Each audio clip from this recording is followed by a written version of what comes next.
मित्रों, कोरोना कालखंड में प्रवासी कामगार और श्रमिकों के लिए, निवासी कामगार और श्रमिकों के लिए कैसी व्यवस्था होनी चाहिए, उत्तर प्रदेश के मॉडल को सबने स्वीकारा है। और उस समय स्किल मैपिंग हो, उन्हें रोजगार के साथ जोड़ना हो, प्रदेश के अंदर ये सभी कार्यक्रम बहुत अच्छे ढंग से हुए। प्रदेश के अंदर युवाओं के बारे में जो कार्यक्रम हुए, यहां पर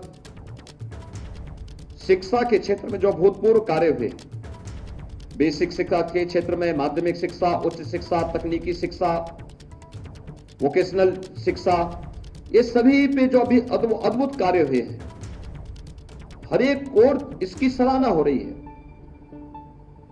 उत्तर प्रदेश में नकल विहीन परीक्षा हो सके, ये कल्पना थी, आज हो रही है। 8 नए विश्वविद्यालय बनाए जा रहे हैं। ये किसी भी सरकार के कार्यकाल में सर्वाधिक राजकीय विश्वविद्यालय हैं। महाराज सुहेलदेव के नाम पे आजमगढ़ में विश्वविद्यालय का निर्माण हो रहा है। अलीगढ़ में राजा महेंद्र प्रताप सिंह जी के नाम पे विश्वविद्यालय की स्थापना का कार्य चल रहा है। सहारनपुर में मां स्वाकंबरी के नाम पर विश्वविद्यालय के निर्माण की कार्रवाई युद्ध स्तर पर आगे बढ़ रही है। प्रयागराज में डॉक्टर राजेंद्र प्रसाद जी के नाम पे लॉ यूनिवर्सिटी का निर्माण हो रहा है। लखनऊ में सरदेव अटल जी के नाम पर मेडिकल यूनिवर्सिटी का निर्माण हो रहा है। गोरखपुर में महायोगी गुरु गोरखनाथ के नाम पर आयुष विश्वविद्यालय का निर्माण हो रहा है।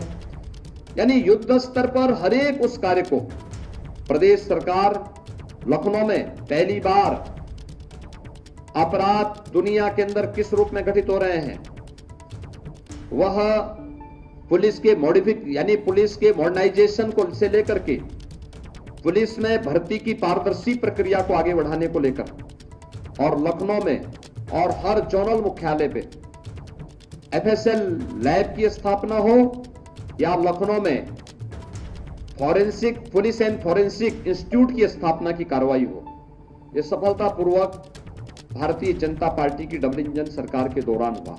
5 लाख नौजवानों को सरकारी नौकरी उपलब्ध कराई गई। इस दौरान 2 करोड़ से अधिक नौजवानों को रोजगार, नौकरी और स्वतः रोजगार के साथ जोड़ने में भी भारतीय जनता पार्टी की डबल इंजन सरकार को अवसर मिला। हर गांव में बैंकिंग कॉरेस्पॉन्डेंट सखी, हर गांव में रोजगार सहायक की तैनाती, ये प्रदेश के अंदर युद्ध स्तर पर इन सभी कार्यक्रमों को आगे बढ़ाने का काम हुआ। इंफ्रास्ट्रक्चर डेवलपमेंट के साथ ही सुरक्षा का जो बेहतर माहौल प्रदेश के अंदर भारतीय जनता पार्टी की डबल इंजन सरकार ने दिया, आज उसके परिणाम भी हम सबके सामने हैं।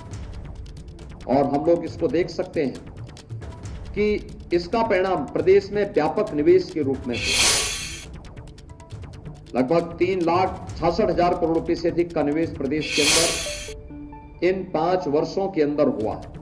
खासतौर पर 2 वर्ष तो कोविड प्रबंधन में हमारे बीते, लेकिन उस सब के बावजूद बिना रुके, बिना थके, बिना डिगे और बिना झुके सरकार अपने कार्यक्रमों को निरंतर आगे बढ़ाती रही और आज उसका परिणाम हमें देखने को मिला। व्यापक रोजगार का सृजन हुआ।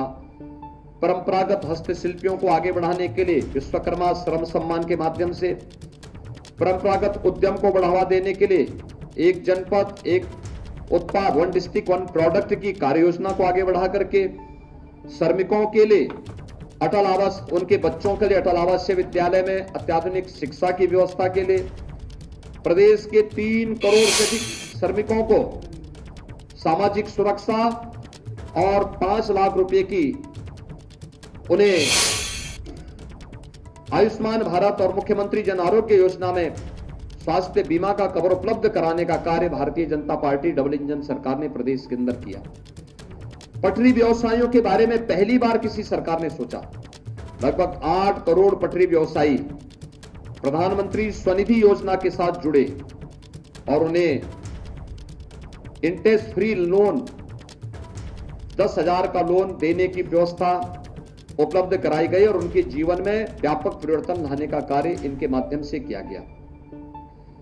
भारतीय जनता पार्टी की डबल इंजन सरकार के द्वारा विभिन्न क्षेत्रों में किए गए कार्यों का परिणाम इस पूरे इलेक्शन कैंपेन के दौरान भी देखने को मिला। हर व्यक्ति इस बात को स्वीकारता था कि सुरक्षा की बेहतर माहौल हुआ है। हमें भी बिजली मिल पा रही है, भेदभाव नहीं होता है। हमें भी राशन मिल रहा है, कोई भेदभाव नहीं होता है।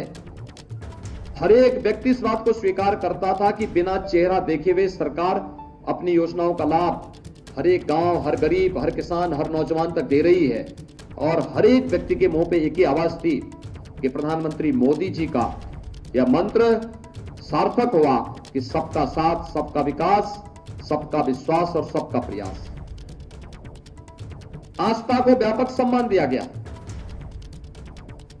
अयोध्या में दीपोत्सव का आयोजन हो या अयोध्या में राम जन्मभूमि पर भगवान राम के भव्य मंदिर के निर्माण का कार्य, काशी में देव दीपावली हो या फिर काशी विश्वनाथ धाम का भव्य स्वरूप, प्रयागराज में भव्य और दिव्य कुंभ हो या फिर प्रयागराज की कायाकल्प, मथुरा, वृंदावन, बरसाना को तीर्थ स्थल के रूप में स्थापित करके ब्रज तीर्थ विकास परिषद के माध्यम से उनके चतुर्दिक विकास का हो, या फिर संत रविदास जी के शीर गोवर्धन के सुंदरीकरण का कार्य, महर्षि वाल्मीकि के लालापुर के सुंदरीकरण का कार्य, या फिर श्रृंगवेरपुर में निषाद राज के किले के सुंदरीकरण और उसको भव्य स्मारक के रूप में देकर के भगवान राम और निषाद राज के मिलन का एक भव्य प्रतिमा वहां स्थापित करने की कार्रवाई, ये सभी कार्य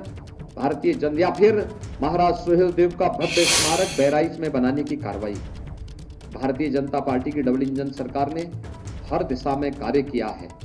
और आज उसका परिणाम भी हम सबको इस पूरे चुनाव इलेक्शन कैंपेन में देखने को मिला।